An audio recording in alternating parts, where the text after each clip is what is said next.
Hello and welcome to another video from me, the WildWestGamer.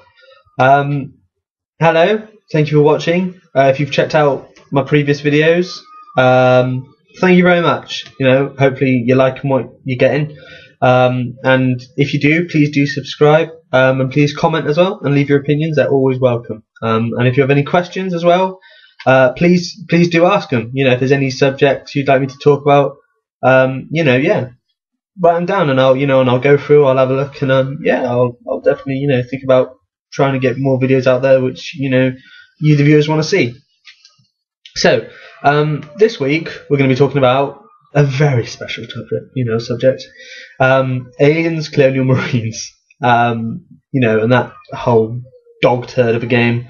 And what the fucking hell went wrong with that? Jesus Christ.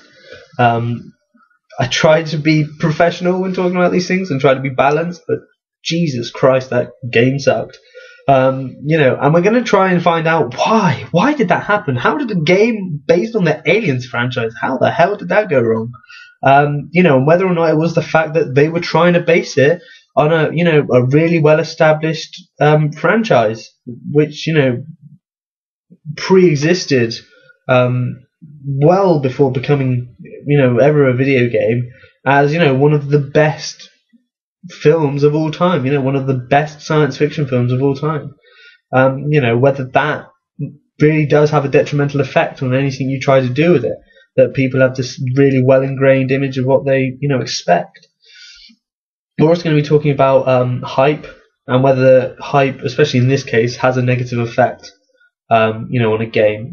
Is the hype machine just rolling far too fast? Is it getting ahead of itself, and is it eventually causing the final product to really fulfill none of the promises that hype is promising? So we're going to look at that. Let's start then with Aliens Colonial Marines. Originally it started out as a PlayStation 2 game. Whether or not anyone knew that, it was originally started as a PlayStation 2 game, but development very quickly got cut, stopped in fact altogether. There are a couple of screenshots, which I don't know how far into it was. I doubt it was alpha.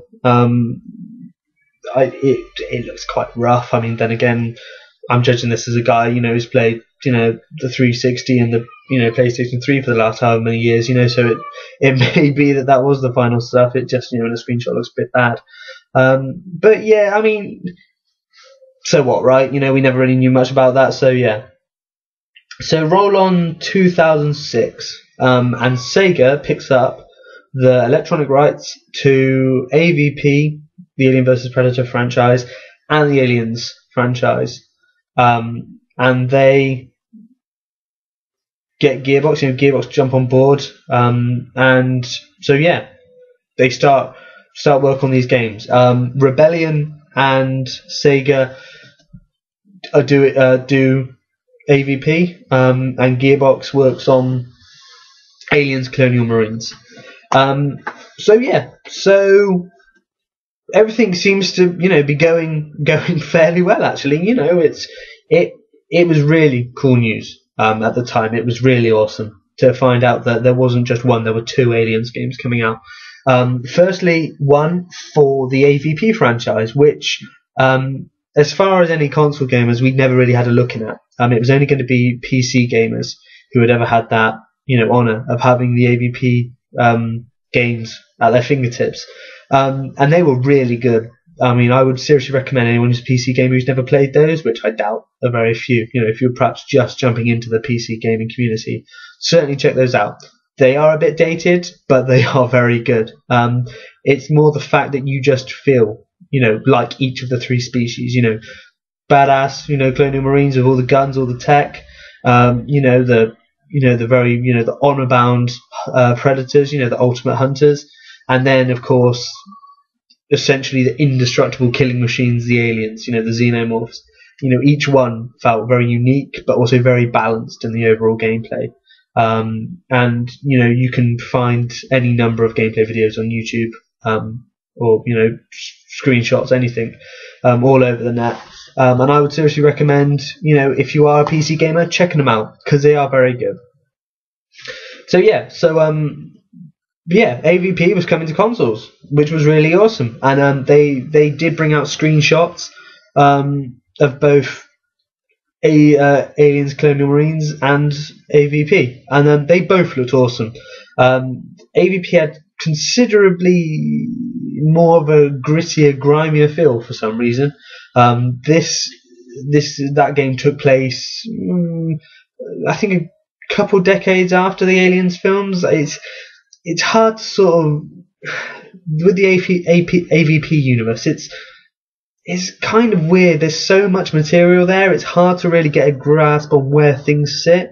But from the look of it, from the weapons, I think the instruction manual hinted that it was set, a considerable time after AVP 3, but not after Alien Resurrection. Not after Alien Resurrection at all. No, the Weyland-Yutani Corporation was still very much in control, had the power. So it was a good game, AVP. It wasn't the best game. It had its own unique feel to it. It paid homage to the films. The three races were fun to play as. It was good fun. You got a nice selection of weapons.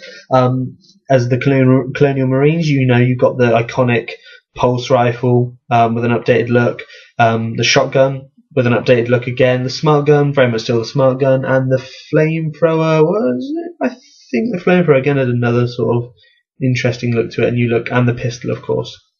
Nice decent amount of weapons. I think there were a couple more as well, but they were ones that had sort of been, I think they were very much independent of the actual Aliens universe, so didn't really feel like they fitted into the mix well. But you got to essentially play as the Colonial Marines. The Predator, you played as, again, was awesome. You got as you went through the game, you picked off of the dead Predators you came across, more gear, smart discs, the plasma caster, which is everyone's favourite, which was awesome. Two sets of wrist claws, the combi spear, bits and pieces like that, all the fan favourites, and then of course the Zenit morphs, where you just were quick, you were damn quick, and you could leap onto ceilings, and there were the whole range of horrific, kills, ultra kills. Lots of impaling, lots of rending, disemboweling, head tearing, and that also worked for the Predator as well.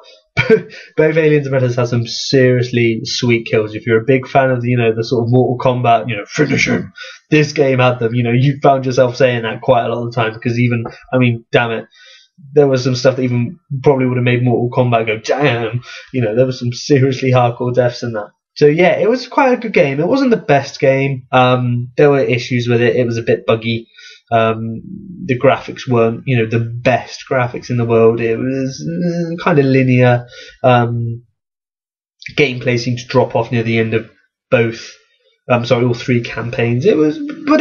It was cool. It did feel like fan service, and I would take that over watching the AVP films any day. So it's worth a check out. So Sega and Rebellion did a pretty good job. But of course, for the Aliens fans, it was Colonial Marines. That's what we wanted. We really wanted to see what this game was like, because while we'd seen the screenshots through development of AVP, they'd also been releasing a couple, and I say a couple, it was really sparse. Screenshots of Aliens Colonial Marines. Aliens Colonial Marines.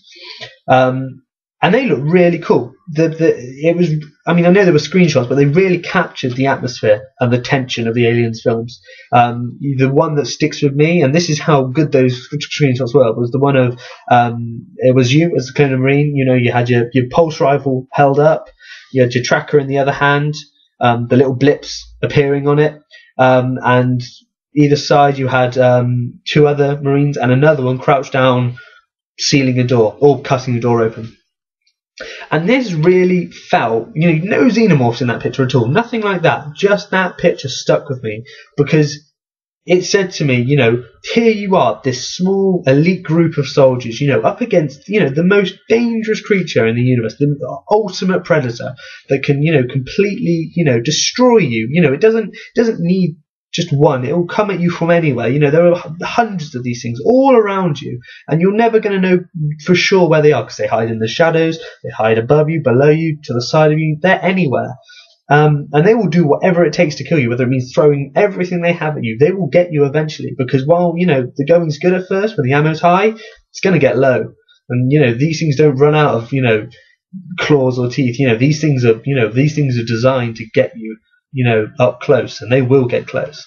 And that the picture really said it, because, here you were frantically trying to seal yourself in this room, or, trying to get through a room, perhaps they were behind you, but the tracker was lighting up, things were coming at you.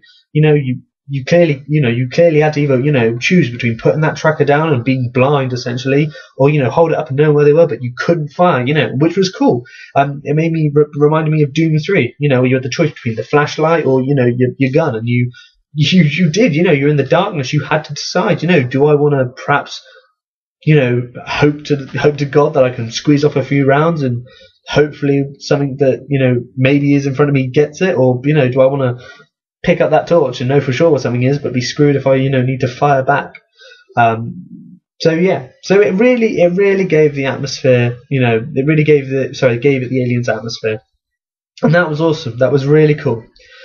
But then things started slowing down, months sometimes, perhaps even a year between news. Things just didn't happen. This game was here, this game was being made, and these, the interviews were saying, they're really going for it, they're making this game. We're really eager to make it the ultimate Aliens experience. But, it never anything materialized. We were all still waiting for some gameplay footage. It didn't have to be final standards, but just something to, sate our thirst for this thing. So, news comes out that development guys are being taken off. Parts of the team being taken off to work on Borderlands, which is like, right, okay, then cool, because this has happened before with AVP. People have been, development have been stopped on Colonial Marines for AVP. Which kind of made you go, why? AVP was good, but it didn't really. I don't think it really needed anyone taken off of it. Colonial Marines to be stopped. The game was okay, but it wasn't the best game. Jesus Christ, what would it have been like if you guys hadn't have taken, paused time on Colonial Marines? So it's sort of, again, it was like, are we going to get another mediocre game? And for no reason, because you're pausing Colonial Marines. This is the game we want. Fuck's Borderlands. But, Borderlands, whether we liked it or not, did come out. And it was awesome. It was really awesome. And to be fair to Gearbox, good job. You looking back in hindsight, maybe, screw Colonial Marines altogether. You should have just, focused on the Borderlands franchise from there. Because I can say Borderlands 1, as well as number 2, which came out last year, beginning of this year. End of last year, beginning of this year, sorry. That was awesome as well. Two really good games, which kind of makes the mess of Colonial Marines even harder to take. How did that happen? And I will address that later on. So again, they took people off it, but once Borderlands was back out, finally, let's get back on track, guys, come on, this is what we want. The Alien guys, the Alien fans are here, we're really waiting for this thing, we want to get our hands on it. So E3 comes around. Yes, E3. It was E3 came around, and Gearbox was there, and I was like, ooh, and the announcement came. There was going to be a demo of Aliens Colonial Marines at E3. Well, praise the Lord, hallelujah. We finally got what we wanted. Gameplay footage of a AAA title based on the Aliens franchise, and oh my god, did it look good. It was amazing. Everything from first stepping onto the Sulaco as you went across that umbilical between the two ships, to ending up on the planet, going through the wreckage of the atmospheric processor, coming into the control room where in Aliens Ripley and Hicks and Hudson and Vasquez, are all Newt and the other two flesh bags who serve vital purpose are. Yeah, it was, little things like fan service, then charging through the wreckage, being chased by the Crusher, a new alien type. Again, that was super awesome. That was sweet. Images, gameplay footage of QTEs, which I'm not a big fan of in games, but kind of, pretty cool. The way alien lunges on you, the guy sticks his shotgun in his mouth and blows his head off, kicks it off himself. That's sweet. That was cool. I was like, yeah, I'll take some of that. As long as the QTA looks brutal, I'm good with that. Charging full pelt through the wreckage, getting into that room, shutting it, cutting, welding it shut, finally getting the pulse rifle, loading it up, the ammo counter flashing up, taking sentries to set up, a perimeter. And then all of a sudden, bang, they're in. The xenomorphs full on, en masse, taking you guys on. The power goes down. They've cut the power. Well, these guys are just dumb animals. What's going on? But yeah, shit gets crazy. You're then running, trying to get out of this place. With all of the Marines just being slaughtered around you. The game's feeling like this is how it's supposed to be. Yeah, I'm going to take these guys. You want some too. Then all of a sudden, as the ammo start, like I said, the ammo gets low. Things start getting a bit tighter, then you start getting scared. You aren't the ultimate badasses. These things are. Get into another room, you guys are there. The final stand, the Alamo. This is it. Hawk's Rift. We are going to do this. We've got no other option. We can't go back, can't go forward until these things are dead. Power loader's been fitted up, smart gun, flamethrower. The guys are there. They're ready. This is it. The hardest of the Colonial Marines, ready to, go down fighting. And again, they come in, but this time, Mummy's pissed and she comes along, and the Queen smashes through. Power loader's taken out by a mob of aliens. Guys are getting disemboweled, rendered left, right, and centre. Blood's everywhere. Mummy picks you up. And the old good old fashioned aliens kiss to the face. Straight through the face. Demo ends and people flipped. This was amazing. Yeah, there was some iffy blood effect here and there, but on the whole, I speak personally, I thought it was awesome. I thought it was really, really cool. And a lot of other gamers voiced the same opinion. They thought this is what we wanted. Clearly the development time has been well spent. And people appreciated the fact that these guys had taken time off to make other games because this was the final product and we were psyched. There was I don't think they've announced when they were going to release it, but it did come that they were going to release it at the end of 2012, the holiday season. Then that got pushed back, but I didn't really, I didn't really mind. A bit of extra polish always goes a long way. A little bit of extra bug killing, that's all I thought. So we'd had screenshots, we'd had news. There had been whistleblowing about development time being taken off of the game and stuff like that. But it didn't really matter because we'd seen the gameplay footage. All the worries had been put aside because this was the game we were going to get. The AAA title Gearbox had been promising us. We were going to get, Randy Pitchford had sold this game well. He had done a good job.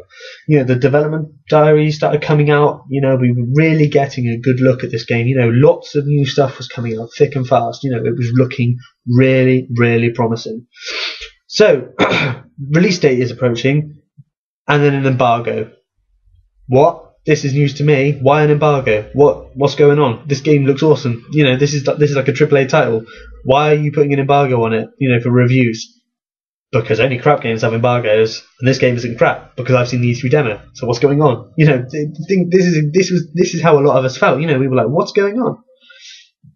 Game comes out, gets into the hands of the public and the critics, who can finally voice their opinions.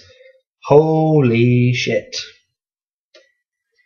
That was it. That was all I said. I was like, what? What am I playing? What is this? This isn't. Someone switched my disc. Someone switched my disc. This isn't my disc. Look, someone's painted. This must be painted on. This has been stuck on my disc. But this isn't it. Someone's having me on. I'm gonna go back to the game shop and get my disc for my game because this can't be it. Because this is about the crap. I mean, I've opened up the case here. I'm assuming this is some dog shit in the shape of a game disc. I mean, what's going on? This can't be my game. This game is so bad. The AI is bad. The gameplay's bad. The story's bad. everything is bad about this game. Where is my game? So after, self-mutilation over what essentially was the single poorest excuse of a game I've ever played, and I've played some bad games, I had to go online now. I had to find out what was happening. Perhaps I did have 1 in a million I had that bad disc. But oh no, I didn't. And the forums lit up. They really lit up. Rage. Like the likes I've never seen before. This was the entire gamer community launching an assault on Gearbox. And the rhetoric was, well, it was ear-shattering. People were pissed. Raging, full on. I'm sure Randy Pitchford got death threats for this. I'm not saying he should have done. I don't think that's really a valuable use of people's, use of the, internet and email. But to be fair, I can understand why people would be that incensed, because here was a game that we were promised was going to be a AAA title. It was not, and the critics were responding in kind. We were getting bad scores. Metacritic were giving it 48s, 43s, 42s. That was Xbox 360, PC, and PS3 respectively. Edge 5 out of 10. Electronic Gaming Monthly gave it a 9 out of 10, but the fuck do they know? This was getting a bad reviews, really bad reviews. I've got some more here actually. I'm not, I don't really want to turn this into me just reading off reviews, but game rankings put it at 49.24%, PS3 39.31%, PC 37.91%. That speaks for itself, doesn't it? That just, what the hell was going on? So answers needed to be, we needed answers. We needed to know this, because the gaming community was really getting angry about this. We couldn't understand what had gone wrong. We'd been shown development diaries where these guys had hyped this game. They'd lied. It was hype or lies. Whatever it was. Did they seriously think this was a good game, but they were just pushing it? But we couldn't understand it, and the fact was Gearbox didn't seem to have anything ready. It was like they'd released the game and thought, yeah, people are going to love this, but they didn't. Started comparing the D3 demo to the gameplay, because there are sections in it which are quite similar. Lighting was out, the particle effects, just simple things, really things that shouldn't get through bug testing, or game testing, really schoolboy errors. I'm not a games developer. I have a basic understanding of how to make video games, but even I know that if you're going to release a AAA title, and this is what it was a AAA title, if you're going to release a game like this, you do it right. Jesus Christ, Ubisoft releasing at a point, AC games, one after the other. They had one out consecutively for a year. They had AC2, AC Brotherhood, AC Revelation. These guys were releasing them like that, and the quality was good. Now, I'm not a big fan of that sort of hitting the markets consecutively year after year, because I think that games should have a decent amount of development time. But if they could do it, this is Gearbox. These guys did Borderlands. They've proven their pedigree, their quality. How did this happen? Well, people started asking questions, and whether it had been put up on the internet and people just hadn't noticed or whatever. It turned out the game had been outsourced a lot to other studios, to help get it done. But it was the game. The game slipped through. These bugs were slipped through because the game was a bit rushed. Well. Yeah, but come on, guys. You've had 6 years, 7 years to get this done. Christ. You were. I think this was what annoyed people. They had so long to do it that the game they got was bad. But then when you look back at the development history and you see that it was paused, or members of teams were taken off to work on other games, it was like Gearbox in hindsight was just deliberately shooting, toes off their feet. Just going, no, we don't need that. We don't need that. They're screwed. Lightning. It was stupid. It was a stupid mistake to make. You can't dedicate, precious, resources and man hours to other games if you're promising a AAA title. You can't. It's bad business. And I don't care whether or not Borderlands was, something that you guys really felt was going to be, a really big sleeper hit, because it was a sleeper hit. No one expected this game to be brilliant, as good as it was, but it was. I have it, and I love it. I think it's easily one of the best games in my collection. And I pinch myself when I think of how long it took me to get hold of this. But when you stick that up against the fact that Aliens Colonial Marines, was held back so long, it's just stupid. It's such a schoolboy error. And Gearbox president Randy Pitchford, the arch fiend himself, as because I do consider, I really am disappointed in him. Here was Randy Pitchford, a man who I consider have serious quality, and a man who came across as, when he said stuff was going to happen in his games, they did. He made promises about, Borderlands, they were there. He made promises about Borderlands 2, they were there. The teams were saying we're gonna have gazillion guns, all right, one gazillion guns, but these guys, there were going to be a lot of guns, and there were a lot of guns. We weren't lied to. The game holds Borderlands 1 holds the Guinness Book of Records. Actually, I think it went now probably to Borderlands 2, but yeah, the Guinness Book of World Records, or whatever that's worth nowadays, for the most amount of guns, and that's cool. The fact that he promised that, and it's there, and and they are really good games. Randy Pitchford, he acknowledged that there is cause for concern and that they are investigating how this came to be, and that was in response to how the game shipped with so much, so many problems, and how it had nothing. It looked like nothing, at all from the E3 demo. Well, the simple way to solve that is that it was pre-made specifically to sell the game at E3. They must have diverted, again, extra, creative time to that, to put across this image that this is what the game was going to be like, so that we would feel that the time that had been spent on this game had been well spent. And it wasn't at all. It was a lie. And the fact was, these guys, it's exactly what happened with the infamous Killzone 2 trailer. Remember the pre-render one? I think it was E306, E305. I think it was E305.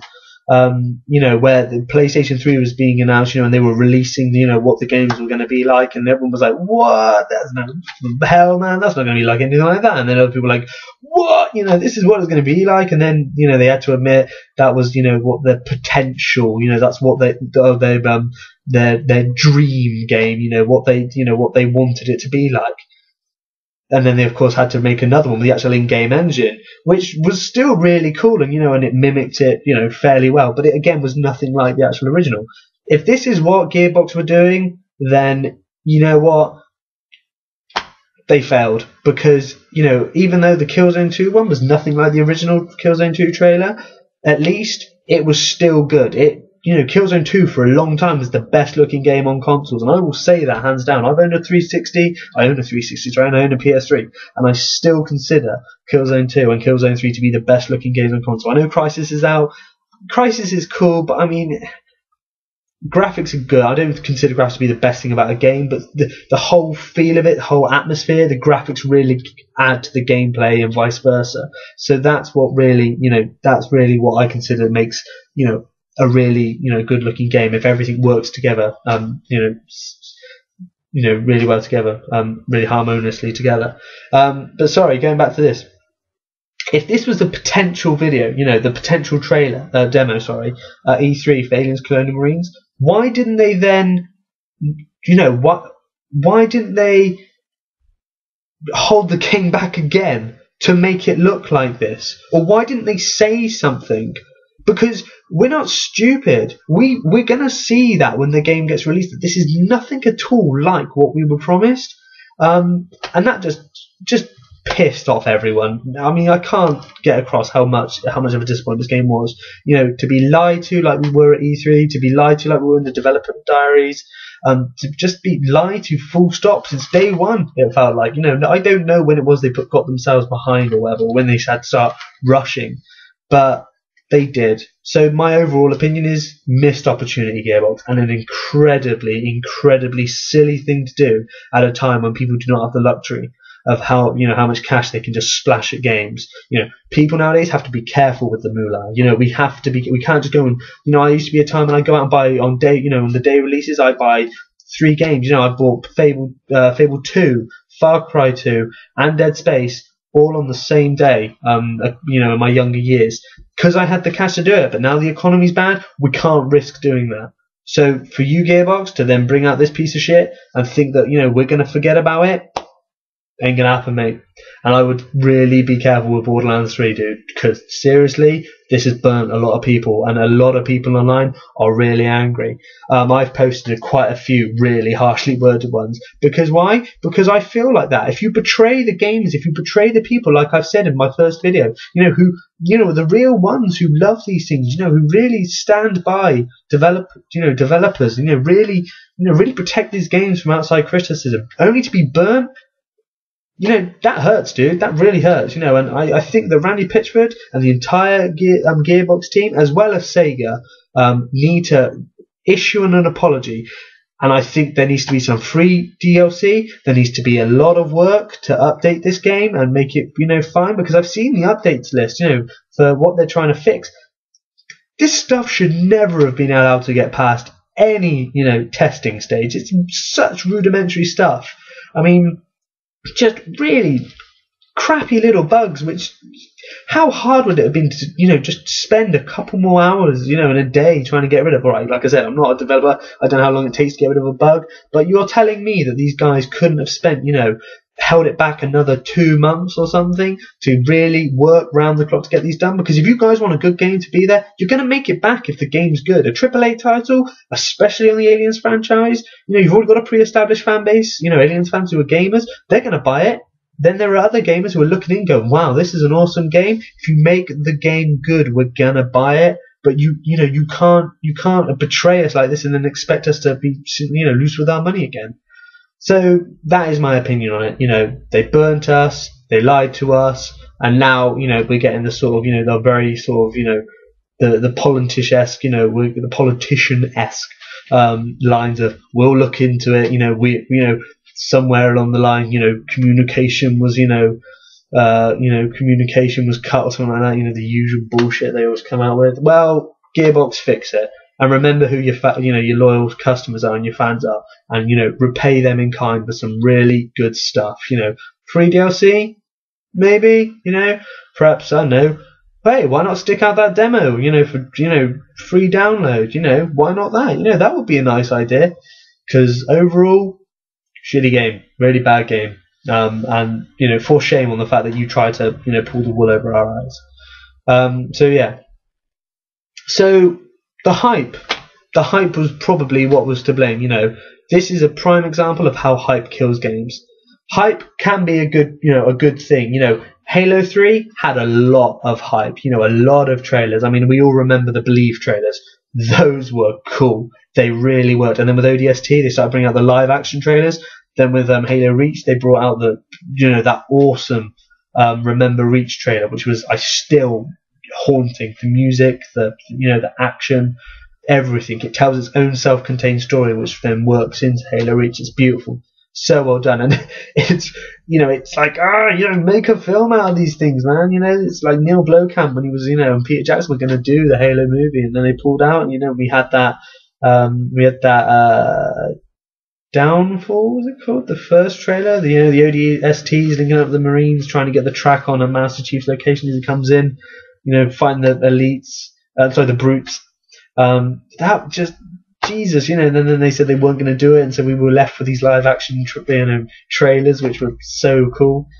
That's when hype works. Why? Because first of all, it's live action. We're not seeing in-game stuff, so none of the features in that are we being lied to about.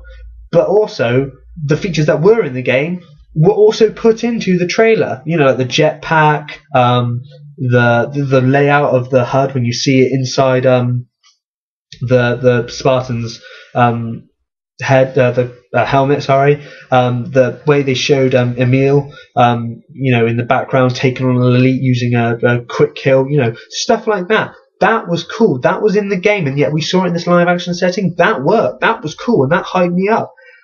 You know, it was really, really cool. Likewise, the Far Cry experience, which I don't know if any of you've seen, was awesome. You know, Michael Marsden, Michael Marsden. I can't remember his name. The guy who plays Vass reprises his role as Vass in real life. Which is brilliant, because again, the game didn't lie about any of the features in the game because it was live action, but what it did was it took the atmosphere within the game of insanity and applied it to this. So you saw Vass both in the game and in real life as the same guy, this completely hot-headed, you know, maniac who could, you know, very instantly switch between this raving, screaming lunatic to being this very calm and intelligent human being. And that was great. That was really cool. And he came across as quite charming. And because of that, I wanted to play the game. You know, I wanted to get into that. But I think what we can learn then is the hype, when you know, sort of mix lies in with it, only seeks to burn you, because with lying and hype, you're basically exaggerating the claims. You know, you're exaggerating them beyond, you know, belief, beyond any realism, and that causes, you know, the ultimate product to be really shitty and really, really crap. So yeah, you know, and this again ties into the whole franchise thing. Can franchises ever sustain a good game? And the thing is, yes, they can.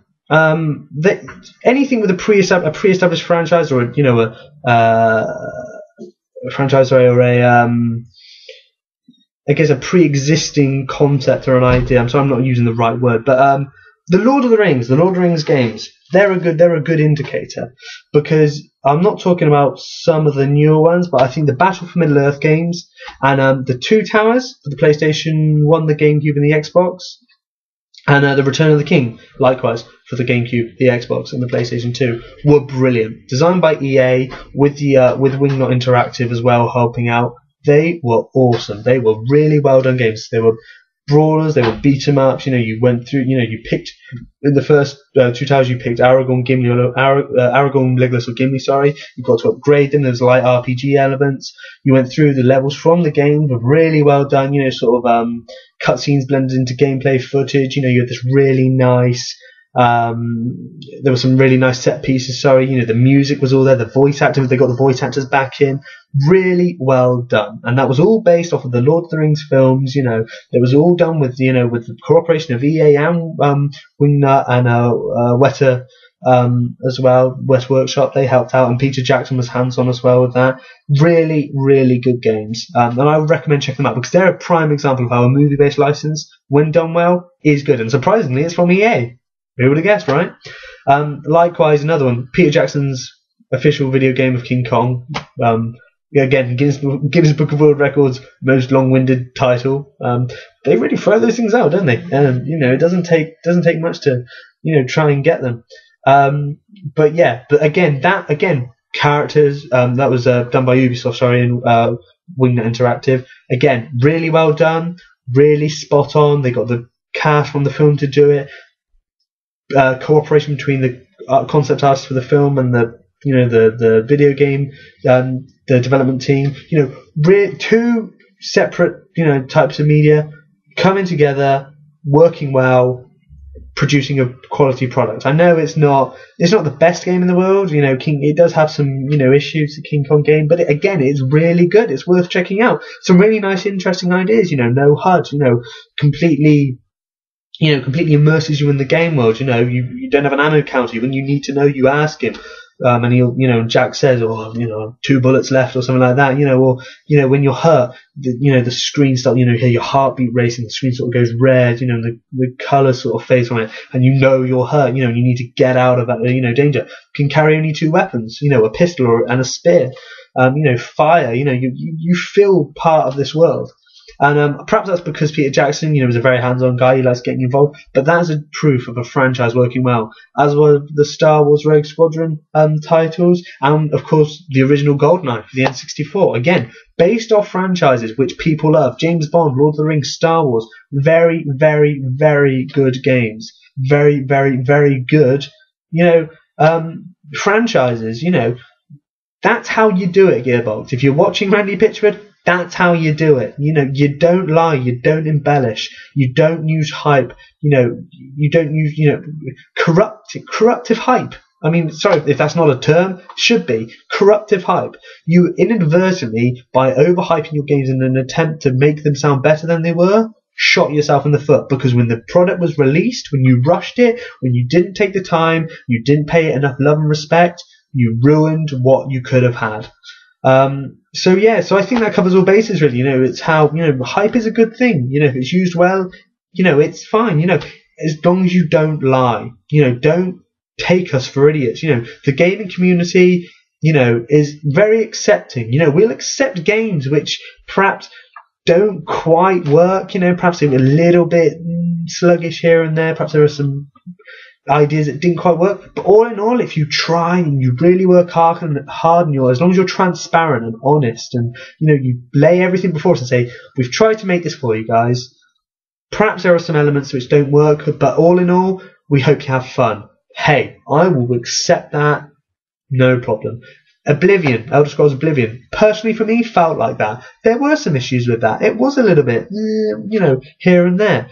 But overall, I had a hell of a lot of fun, and it was a good game, and that's why, but I don't remember hype for that game. I don't remember anyone going, this is going to be the best game ever, it's based off this, Patrick Stewart's doing this, it's, everything like this, it's, get a load of this, you can do anything, anywhere, anytime, you can live your own life within this, raise families, probably because they didn't have Peter Molyneux working for them.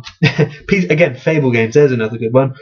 You hype it up, you lie about perhaps some of the functions in the game, some of the game mechanics.